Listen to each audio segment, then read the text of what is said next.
It lit up blue, not red. Yeah, it flipped it. That's not good. What if a Republican might control the voting machines? Welcome aboard. All right, so Jeremy, there's this new story out. Do you remember Dominion voting machines? I do. All right, what do you remember? I remember, well, they've been around a little while, but it was 2020 election. They were reported to be able to be hacked, to be able to kind of fraudulently tabulate votes.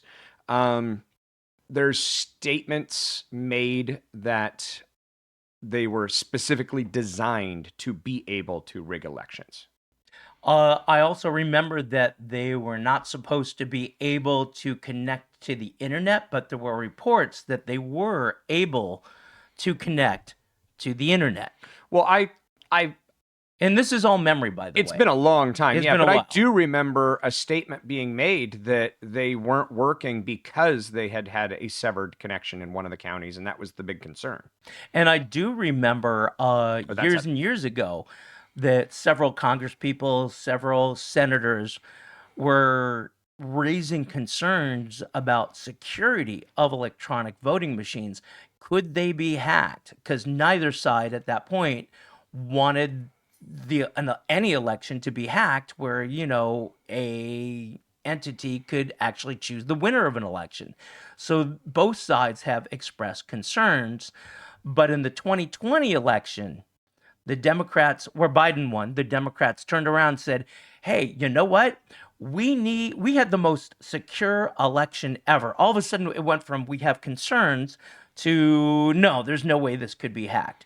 Well, now something new is coming up. And by the way, to the audience listening, we're actually getting a little better at doing this. We're now able to pull things up and show them on screen. So there's a story out right now that Dominion Voting Systems, which is the company that builds and the machines that count the voting, might be getting bought by an ex-Republican elections official. In other words, the company might be sold out to a guy who's an ex-Republican. So what do you Well, think? he's not an ex-Republican. Well, He is a Republican. he he is an a ex-Republican elections official. Yeah, an ex-Republican election official. He's still a Republican. Yes. So I'm curious how the Democrats, let's put ourselves in their mind, how are they going to react to that? Well, I would like to believe that they're not going to lose their crap and they're going to go, you know what? As long as it's all above board, that's fine. I don't know that that's going to happen. I think the next election, it'll all just be a big fight again, just like, what was it, 2019? Warren and I can't remember who else. Somebody else threw a big fit about it. And then when Biden won, that was all peachy keen again. But I do have to say this. So it is being sold and it is being renamed. Well, it is rumored to be sold. Oh, I thought we knew it had been sold. No. There's talk about selling it. Oh, to okay. This brand It's in new negotiations. Company. It's in Yeah, negotiations. I can Okay. look down. I'm And sorry. hang on a second. Let me find the name of the company. Liberty. I think they are creating a company called Liberty, Liberty Vote, yes. and it's being bought by a company that was started in 2011 called No Inc. No Inc. And is no. No Inc. is another voting system. That's the main company that this Republican started. Yes. And the idea was, pulling it up right here, it has become the nation's largest vendor for voting check-in equipment. Yes. Now, what the difference between check-in equipment is and the actual voting equipment is, that is a question. But if they take over Dominion and by a company that they just started called Liberty Vote, that means a Republican will be in charge of these machines. So what I'm thinking is, with the next election, if this company buys out Dominion, there's going to be a lot of complaints by the Democrats. And one thing I like about Trump, he has stated he really wants to make sure that elections are fair and secure. And really, I think there needs to be an openness about these machines. I don't think they should be able to be connected to the internet. They need safer protocols with these machines. Because let's be honest, if you don't trust the election, there's going to be questions about the government no matter what. Well, and that's the thing, and I before we move on to this topic, I really have to do this. It's been killing me. Oh boy. So if Dominion gets sold and it changes names, does that mean that now it's called Old Dominion? What I'm is Old staring. Dominion? I'm staring at the 80s rocker here, and he has no clue. No, Old not a Dominion's a clue. big country band. I'm not a big country fan. I know, that's what I said. No, Sometimes I just do these jokes for me and for the 2 or 3 people in our audience. And that's it. By the way, we are up to 56 people. Just what a week ago, we were at 49. We're now at 56. Most channels take 4 to 6 months to get to 50 people. We did it in less than 3. I am proud of us. And we are looking forward to hitting 100. But you know what number I'd like to hit just before 100? Like the next milestone number I want to hit? 99? No. What? And this is the only time publicly I'm ever going to say this. Oh God, is this an immature, dirty joke? 6'7".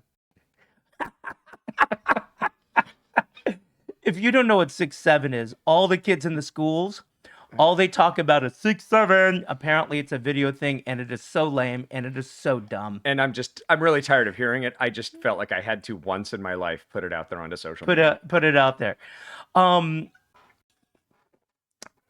Yeah, absolutely. Back to the serious topic. Serious topic. All right.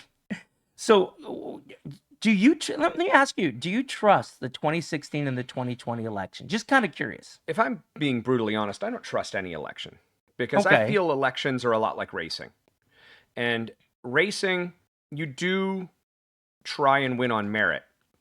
But at the end of the day, it's whoever has the largest dollar signs to do the cheating. That's how racing works. And it's kind of, this game underneath all the racing of who got to the finish line. It's this game underneath of how much can I cheat and not get caught?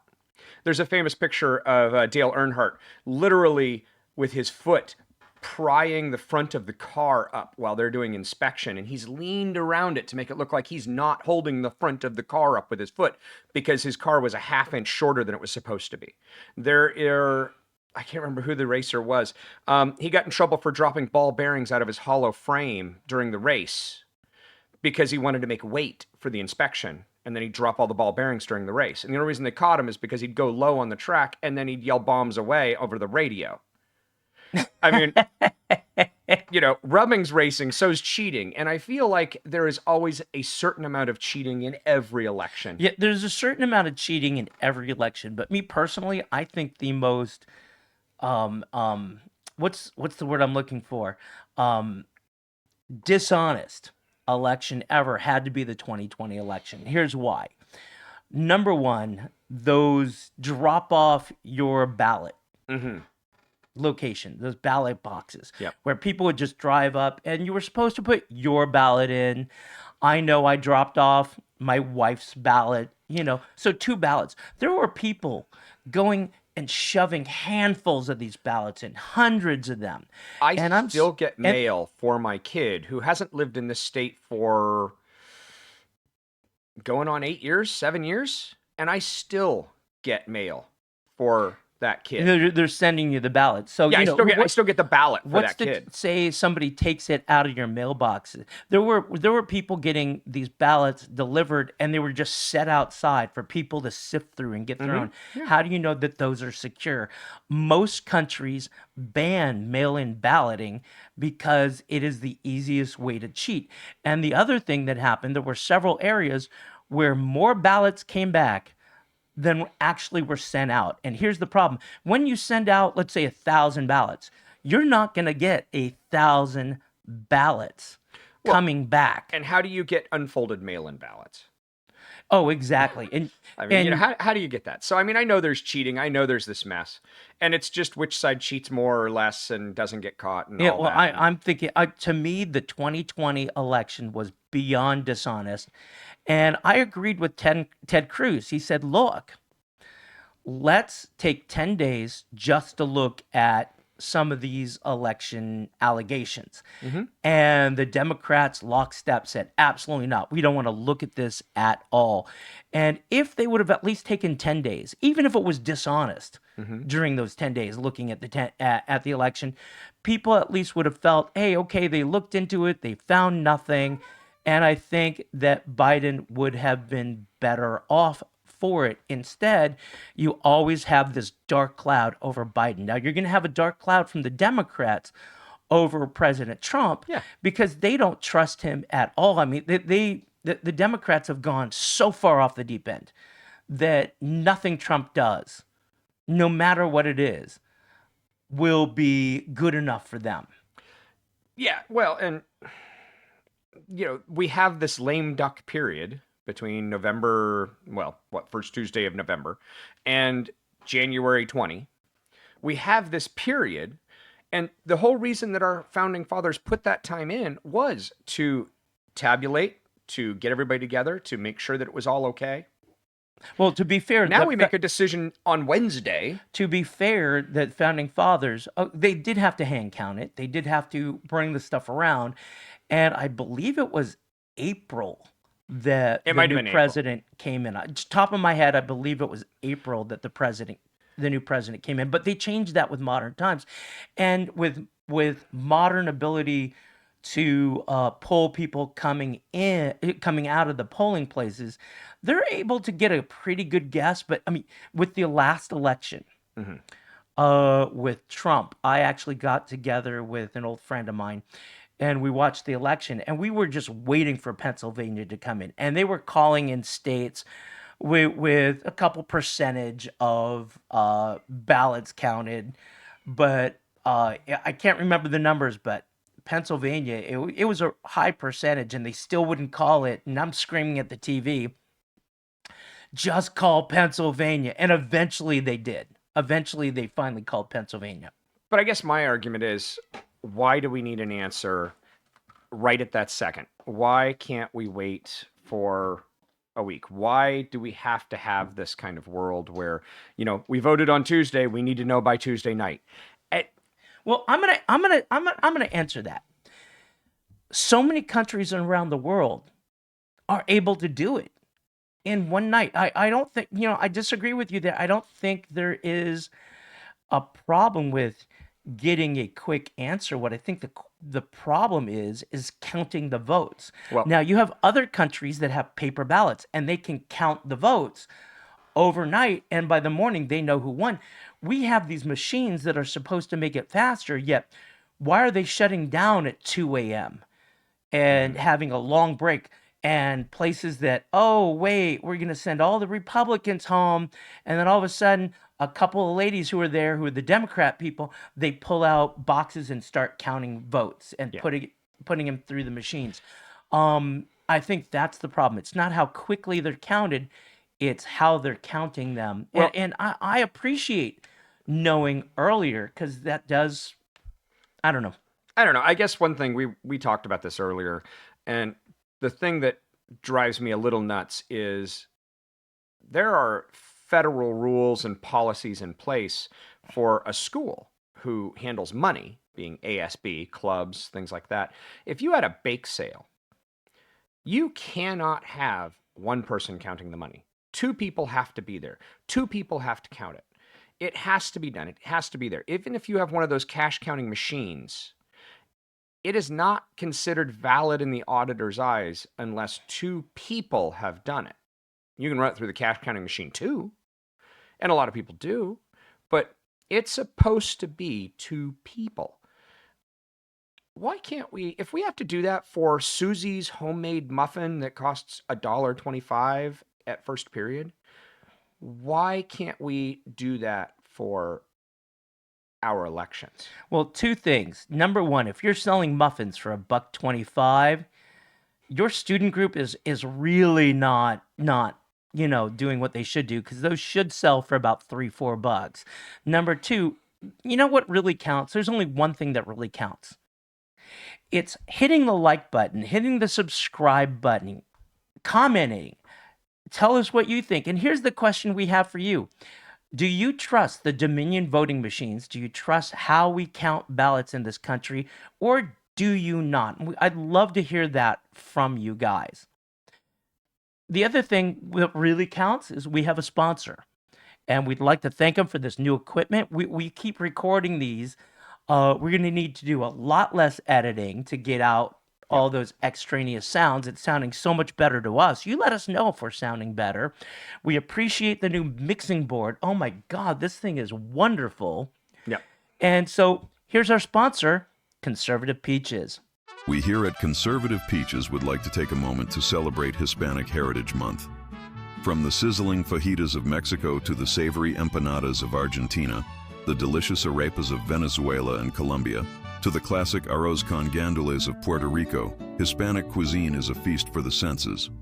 And nothing makes Hispanic food taste better than peaches.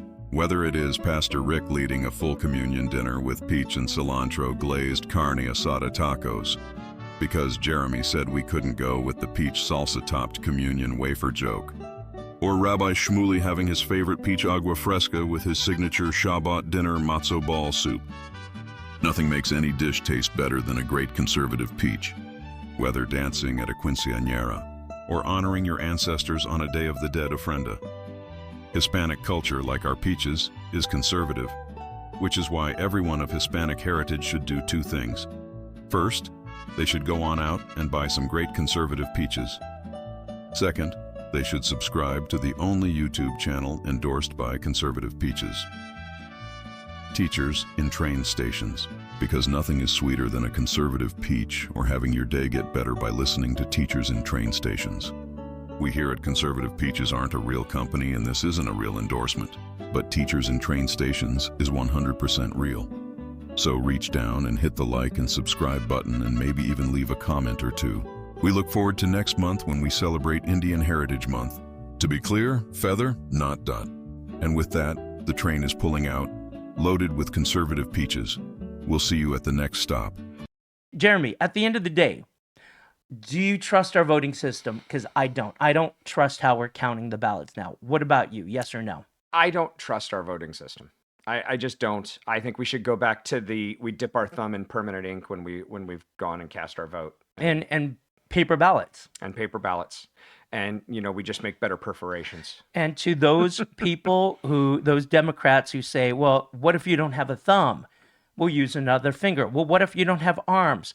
Use your nose. Everybody's got a nose except for Michael Jackson, and he's gone now anyway. And with that, we'll see you at the next stop.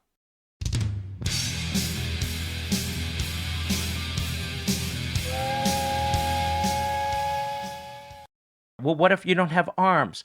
Use your nose. Everybody's got a nose except for Michael Jackson, and he's gone now anyway.